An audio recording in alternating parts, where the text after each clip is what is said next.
Joint replacement, knee joint replacement వల్ల తర్వాత మనము వితిన్ 12 to 24 అవర్స్ తర్వాత ప్రాపర్గా వారికి మానసికంగా, శారీరకంగా బలాన్ని చేకూర్చే విధంగా మనం వారిని హక్కును చేర్చుకోవాల్సిన అవసరం ఉంటుంది.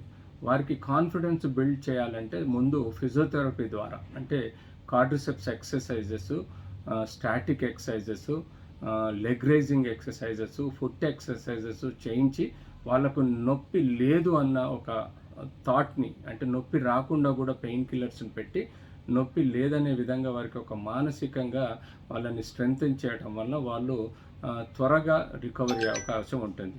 యూజువల్గా మేము 12 to 24 అవర్స్ తర్వాత వారికి అన్నీ బాగుంటే మోకాలు స్టాటిక్ ఎక్సర్సైజెస్ చెప్పడం జరుగుతుంది. 24 అవర్స్ తర్వాత గ్రాడ్యువల్గా మేము మోకాలు మరచడం, అంటే నీ bending exercises, static and active exercises చెప్పడం జరుగుతుంది. అంతేకాకుండా వారికి బ్రేస్ పెట్టి వాకర్తో నాన్ వెయిట్ బేరింగ్ ఎక్సర్సైజెస్, అంటే ఒక కాన్ఫిడెన్స్ బిల్డ్ చేయడానికి నాన్ వెయిట్ బేరింగ్ ఎక్సర్సైజెస్ రూమ్లో కానీ వరండాలో కానీ నడిపించడం జరుగుతుంది.